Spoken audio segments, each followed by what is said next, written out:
no mesmo evento de lançamento da candidatura à reeleição do Ricardo Nunes, o Valdemar e o Bolsonaro tiveram de prestar ali esclarecimentos e eles ficaram desesperados. Inclusive o Valdemar foi o que ficou mais apreensivo, com medo de o ministro Alexandre de Moraes pedir a sua prisão preventiva por descumprimento de uma medida cautelar diversa à prisão, né? Ou seja, uma medida alternativa à prisão. Só que se o mito de Barro atacar o ministro Alexandre de Moraes ou endossar qualquer tipo de ataque ao ministro Alexandre de Moraes, o artigo 312 do Código de Processo Penal pode cantar. Olha o que diz o artigo 312 aqui.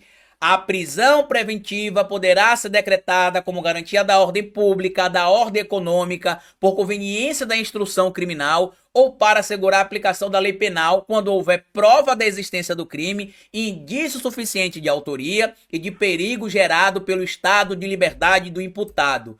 Detalhe. A Polícia Federal já confirmou que irá denunciar o Bolsonaro, pelo menos é o que diz algumas fontes jornalísticas, que irá denunciar Bolsonaro, Braga Neto, Ramagem e outras figuras aí, né, ligadas ao bolsonarismo. São vários nomes, eu não vou citar todos aqui porque o foco do vídeo não é esse, tá? Mas já deixou claro que irá denunciar vários bolsonaristas envolvidos na tentativa de golpe de Estado antes da eleição. Não vai esperar passar a eleição como está fazendo supostamente ali o Paulo Gonet. Não, a Polícia Federal vai apresentar o pedido de indiciamento do Bolsonaro por diversos crimes, entre estes tentativa de golpe de Estado, ainda agora em setembro, é o que apontam alguns colunistas.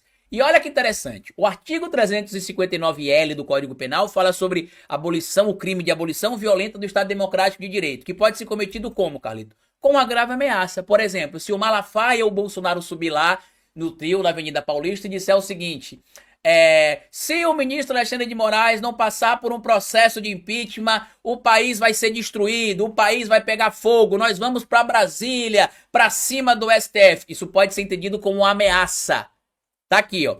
Tentar com emprego de violência ou grave ameaça abolir o Estado Democrático de Direito, impedindo ou restringindo o exercício dos poderes constitucionais. Lembrem vocês, o STF é um dos três poderes, né, ligado ali ao Poder Judiciário, e que se tiver algum tipo de ameaça ao STF, o Mijaí será responsabilizado. E quando você lê aqui, inclusive, a Constituição Federal, no seu artigo 5º, inciso 44, olha o que diz aqui também, ó. Constitui crime inafiançável e imprescritível a ação de grupos armados, civis ou militares contra a ordem constitucional e o Estado democrático, que é o que o Bolsonaro vai fazer provavelmente no 7 de setembro na Avenida Paulista. E é o que ele fez, Carlito. Ele foi lá pedir pinica a Xandão. Foi pedir para que aliados do ministro Alexandre dele procurassem o ministro Alexandre de Moraes para saber se por algum acaso ele for para a Avenida Paulista no dia 7 de setembro e acabar atacando o ministro Alexandre de Moraes, vai acontecer alguma coisa? E a resposta é sim. Ele provavelmente terá a prisão preventiva decretada. Material publicado aqui na coluna do Igor Gadelha. Aliados de Bolsonaro procuraram Moraes para falar sobre o 7 de setembro. Aliados de Jair Bolsonaro conversaram com Alexandre de Moraes sobre o ato de 7 de setembro que terá como mote, o impeachment do ministro do STF. E aí só atualizar aqui que esse site do Metrópolis é muito ruim, mas vamos lá, tá? Aliados de Jair Bolsonaro procuraram Alexandre de Moraes nos últimos dias para falar sobre o ato em defesa do impeachment do ministro Alexandre de Moraes, marcado para o sábado 7 de setembro na Avenida Paulista. Nas conversas, esses aliados do ex-presidente prometeram a Moraes interceder junto a Bolsonaro para que ele não radicalize o discurso contra o ministro do Supremo Tribunal Federal durante a manifestação.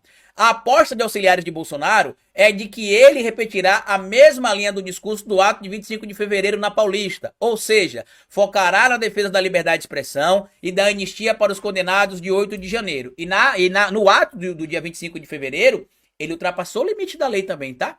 Ali eu achei até que teve uma certa leniência do STF e de autoridades ligadas ao Poder Judiciário brasileiro que poderia ter feito valer a lei e pedido a prisão preventiva do Bolsonaro. E aí segue. Aliados do ex-presidente, contudo, dizem não poder garantir que o pastor Silas Malafaia, principal organizador da manifestação, e outros bolsonaristas não atacarão Moraes em suas falas durante o ato. Como já noticiou a coluna, Malafaia promete fazer um discurso duro contra Moraes na manifestação. O líder religioso, vamos trocar por empresário da fé, inclusive tem prometido até pedir prisão do ministro do Supremo Tribunal em sua fala. E aí eu já expliquei aqui, né, que o Malafaia tem um grande jogo de retórica, como ele inclusive revelou na entrevista que ele deu ao Vilela no Inteligência Limitada, um podcast, que ele não tem medo de ser preso porque ele só vai até o limite da lei. Ele não ultrapassa o limite da lei. Então, se ele ultrapassar desta vez o limite da lei, pode ser que ele vá parar no chilindró. E não duvidem que ele pode acabar no chilindró, porque é isso que irá acontecer se ele ultrapassar o limite da lei.